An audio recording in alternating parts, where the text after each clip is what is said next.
কারো কারো ব্যক্তিগত মানে কোনো কমিশনার মানে উচ্চ পদস্থে আছেন কমিশনে, তাদের ব্যক্তিগত প্রয়াসে বা কমিটমেন্টের কারণে আমরা কিছু কিছু কাজ করার সুযোগ পেয়েছি। কিন্তু পুরো কমিশনগুলো সবসময় এই পর্যন্ত যতবার গঠিত হয়েছে দলীয় বিবেচনায় নিয়োজিত হয়েছে এবং দলীয় প্রভাবান্বিত ব্যক্তিদেরকে নিয়োগ দেওয়া হয়েছে। একটা পর্যায়ে সর্বশেষ যেটি আমি বলতে কোনো দ্বিধা নেই, এই কমিশনটি দলীয় ক্যাডার দ্বারা পরিচালিত হয়েছে। নেতৃত্বে শীর্ষ নেতৃত্বে ছিলেন একজন দলীয় ক্যাডার।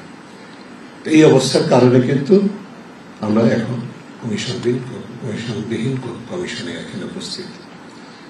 এই অবস্থার জন্য পুনরাবৃত্তি না হয় সেটা আমরা প্রত্যাশা করব নতুন বাংলাদেশে, অনেক রক্তের বিনিময়ে অর্জিত বাংলাদেশ, নতুন বাংলাদেশ, ছাত্র জনতার আন্দোলন, বিশেষ করে আমাদের তরুণ শিক্ষার্থীদের নেতৃত্বে যে আন্দোলন এবং সেই তরুণ শিক্ষার্থীরা যে স্বপ্ন দেখাচ্ছে আমাদেরকে, সেটি হচ্ছে নতুন বাংলাদেশ, সেখানে রাষ্ট্র সংস্কার এবং নতুন রাজনৈতিক সংস্কৃতি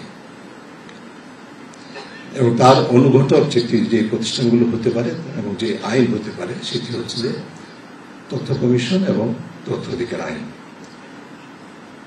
তো আমার একটু প্রশ্ন এখানে বা নিজের মনে প্রশ্ন আসলে যে আসলে এই বিষয়টি আমাদের অন্তর্বর্তীকালীন সরকারের কতটুকু নজরে এসছে সেটা খুব আমার কাছে পরিষ্কার নয়। অবশ্যই আমি মেনে নেব যে সরকারের হাতে অনেক প্রাধান্যের বিষয় আছে, অনেক ইমিডিয়েট প্রবলেম আছে যেগুলো মোকাবেলা করতে হয়েছে এবং হচ্ছে। তবে আমরা আশা করব যে অনতিবিলম্বে সরকারের দৃষ্টি এই বিষয়টার উপর আসবে, অন্তর্বর্তীকালীন সরকারের, যার উপর ভিত্তি করে নতুন করে কমিশন গঠিত হবে এবং ঠেলে সাজাতে হবে। যেভাবে কমিশন এভাবে এতদিন চলেছে সেভাবে চলতে পারে না নতুন বাংলাদেশে।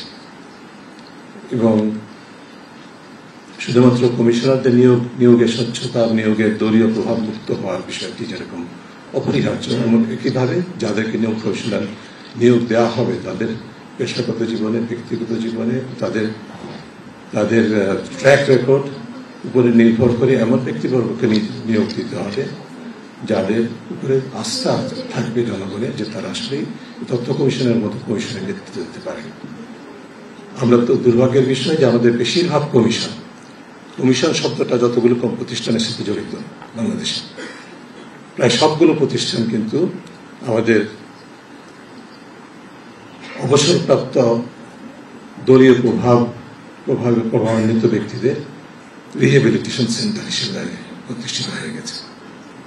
যে কারণে আমরা কাগজে কলমে অনেক কিছু পেয়েছি, কিন্তু বাস্তবে সেটা মানবাধিকার কমিশন হোক, জাতীয় মানবাধিকার কমিশন হোক, তথ্য কমিশন হোক, দুর্নীতি দমন কমিশন হোক, নির্বাচন কমিশন হোক, you name it, public service commission হোক, সকল কমিশনগুলোকে কিন্তু আসলে তাদের যে প্রত্যাশিত ভূমিকা জনস্বার্থে কাজ করা সংশ্লিষ্ট আইন অনুযায়ী সেই কাজগুলো করতে তারা ব্যর্থতা পরিচয় দিয়েছে।